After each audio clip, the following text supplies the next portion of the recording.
جب مجھ پہ کوئی غصہ کرتا ہے نا تو مجھے اور غصہ آتا ہے. رات کو بھائی جان نے مجھے اتنا ڈانٹا. لیکن رمضان ہمیں صبر اور معاف کرنا سکھاتا ہے، اور اوپر سے روزہ تھا تو مجھے چڑچڑا فیل ہو رہا تھا. السلام علیکم friends, welcome back to my new video.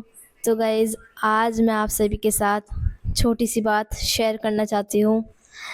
کل ڈے 15 کی میں نے ویڈیو شوٹ نہیں کی ہے کیونکہ میرا موڈ بالکل بھی ٹھیک نہیں تھا. اس لیے گھر میں کبھی کبھار چھوٹی موٹی باتیں ہو جاتی ہیں، اور کل میرا دل بالکل بھی نہیں تھا کیمرہ آن کرنے کا، اس لیے میں نے ویڈیو اسکپ کر دی. لیکن رمضان ہمیں صبر اور معاف کرنا سکھاتا ہے، اس لیے میں نے سوچا آج آپ سبھی کے ساتھ بات شیئر کروں اور پھر سے نیو ولاگ اسٹارٹ کرتی ہوں. تو میرا موڈ اس لیے خراب تھا، میں آپ کو ریزن بتاتی ہوں. صبح جب میں اٹھی تھی فجر میں، آپ نے 14 ڈے ولاگ دیکھا ہوگا، اگر نہیں دیکھا تو دیکھنا. پورا دن میرا ایسے ہی چلا گیا تھا، ٹھیک ہے، کام میں ایسے ہی، مطلب چھوٹی موٹی چیزوں میں کام میں چلا گیا، ٹھیک ہے. اس کے بعد افطاری کے بعد، اور اوپر سے روزہ تھا تو مجھے چڑچڑا فیل ہو رہا تھا. اس کے بعد میں نے افطاری کی. افطاری کرنے کے بعد میں نے زیادہ کچھ کھایا نہیں تھا، من نہیں کر رہا تھا کھانے کا، اس لیے پھر اس کے بعد میں نے دوبارہ کام کیا، جھاڑو لگائی، گھر صاف کیا. پھر اس کے بعد گھر پر گیسٹ آ گئے تھے، تو گیسٹ اور میرے بھائی جان اندر بیٹھے ہوئے تھے.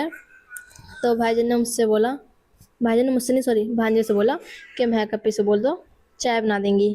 بھانجے نے آ کر مجھ سے بولا. میں اس ٹائم پہ ویڈیو ایڈٹ کر رہی تھی، میرا سارا دھیان موبائل پر تھا، مجھے پتہ ہی نہیں تھا کیا ہو رہا ہے کیا نہیں ہو رہا.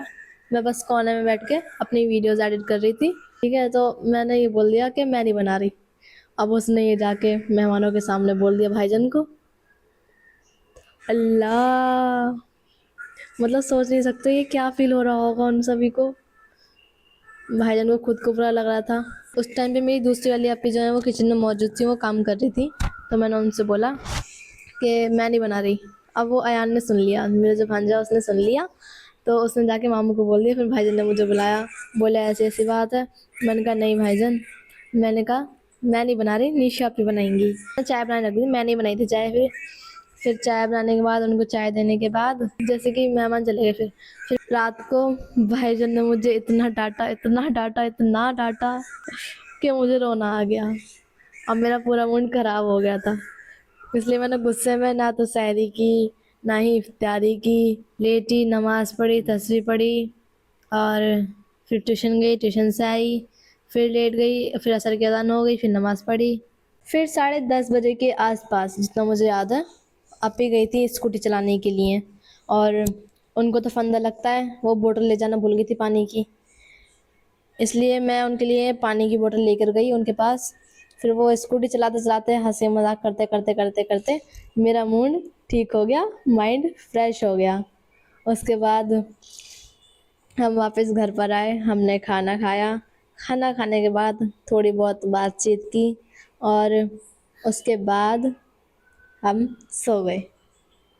مطلب مجھے غصہ آتا ہے جب کوئی مجھے ڈانٹتا ہے، جب مجھ پہ کوئی غصہ کرتا ہے نا تو مجھے اور غصہ آتا ہے. پتہ نہیں کیوں میرے اندر یہ چیز ہے. اور پھر میں جب کوئی مجھ پہ غصہ کر دیتا نا، اگر جیسے کہ میں نے ایک پلیٹ توڑ دی، غلطی سے بھی توڑ دی، تو میں یہ سوچتی ہوں اللہ میں نے کیوں توڑ دی، یہ پلیٹ کیوں توڑ دی، مجھے اس چیز کے چکر میں مجھے ڈانٹ پڑی. میں اس کو جوڑوں گی، اب کیسے بھی کر کے جوڑوں گی. اور وہ نہیں جوڑی تو پھر روں گی یا غصہ کروں گی. بس یہ میرے اندر سب سے غلط چیز ہے، پتہ نہیں کیوں. تو اتنا ہی ہوا تھا بس، اور یہی تھا میرا 24 گھنٹے کا غصہ. میں ایک دن غصہ رہتی ہوں پورے 24 گھنٹے تک. کسی سے بات چیت نہیں کی تھی میں نے غصے میں، کسی سے بھی، بس بھانجی سے بات کی تھی اور دوسرے والی اپی ہیں ان سے. تو یہی ریزن تھا جس کی وجہ سے میں نے اپنا بلاگ شوٹ نہیں کیا تھا. تو چلو دوستوں، ملیں گے اپنی نیکسٹ ویڈیو میں. دعا ہے اللہ تعالی ہم سبھی کو سلامت رکھے اور ہم سبھی کے روزے قبول کرے، عبادت قبول کرے، آمین. کمنٹ میں لکھ دیجیے گا. اور ہاں، آپ سبھی کی رمضان کیسے چل رہے ہیں بتانا ضرور. چینل کو سبسکرائب کر لینا. ملیں گے نیکسٹ ویڈیو میں. اللہ حافظ.